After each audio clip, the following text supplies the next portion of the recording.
Нұр Отан партиясының Екібастұз филиалының конференциясы достық үйінде өткізілді. Оған қала кәсіпорындары мен мекемелеріндегі бастауыш ұйымдары өздерінің 120 делегатын жіберіпті. Жиын барысында елбасы Нұр Отан партиясының төрағасы Нұрсұлтан Назарбаевтың берген тапсырмаларының орындалуы талқыланды. Іске асырып жатқан жобаның бірі халыққа көмек деп аталынады және ол азаматтар мен қоғамның өзекті мәселелерін шешуге бағытталған. Сол мақсатта қалалық филиалда мемлекеттік органдар өтінішпен келген екібастұздықтарды қабылдайды.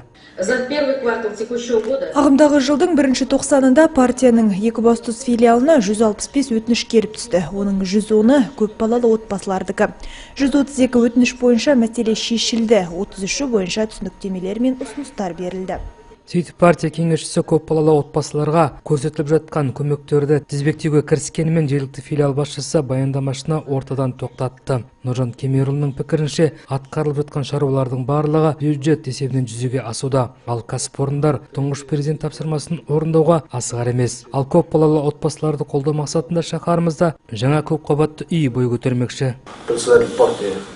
Партия төрағасы көпбалалы отбасыларды баспанамен қамтамасыз етудің екі жолын ұсынды. Біріншісі арнайы жалға берілетін тұрғын үй салу, екіншісі тұрғын үй құрылыс жинақ банкі арқылы несие беру. Егер банктың бағдарламасы бойынша жеңілдетілген жылдық мөлшерлеме 6%, ал көпбалалы отбасылар үшін жылдық мөлшерлеме 2% болады деп күтілуде. Басқалары үшін алғашқы жарна баспана құнының 20% құрайтын болса, олар үшін 10% болады. Бұл талап жақын арада жариялануы керек. Ал арнайы жалға берілетін үйге келсек, биыл біз Екібастұзда 9 қабатты 2 үйдің құрылысын бастаймыз. Оның бірі жалпы кезекте тұрған азаматтарға беріледі, ал екіншісі көпбалалы отбасыларға жалға беріледі. Партия бұдан басқа ауыл ел бесігі құтты мекен жобаларын жүзеге асыруда. Осыған байланысты Нұржан Кемерұлы өңірімізде тауқыметті жобаларды бақылауға алуды тапсырды.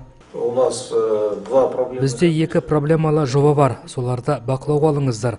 Оның бірі Екібастұз бен Майқайың ортасындағы жол. Соның бір бөлігіне алдыңғы жылы 1 миллиард теңгеден астам қаражат бөлініп, қайта салынған болатын. Соған қарамастан бүгінгі жағдайы сын көтермейді. Жол облыстық маңызды болғанымен партиялық бақылауға алыңыздар. Екінші жоба құрылысы ұзаққа созылған көпфункционалды оқу орталығы. Алдында еліміздің білім және ғылым министрлігі бастағанымен орта жолда қалдырды. Кейін ол облыстық коммуналдық меншікке берілді. Жалпы оқу орталығын қалпына келтіру үшін 4 миллиард теңге бөлінсе, оның екеуі өткен жылдары игерілді. Биыл 1 миллиард теңге игеріледі, қалғаны келер жылы. Қаражат облыстық бюджеттен бөлініп жатқандықтан біз оған араласа алмаймыз. Ал Нұр Отанның оған мүмкіндігі бар. Сондықтан оны да бақылауға алыңыздар. Жиында жөндеу жұмысы жырға айналған Бауыржан Момышұлы көшесінің жағдайда айтылды. Ол да Нұр Отандықтардың бақылауында. Өткен жылы көше жолына асфальт төселгенімен, оның өзі соңына дейін аяқталмағаны белгілі. Сыбайлас жемқорлықпен күресте Нұр Отандықтардың бақылауында.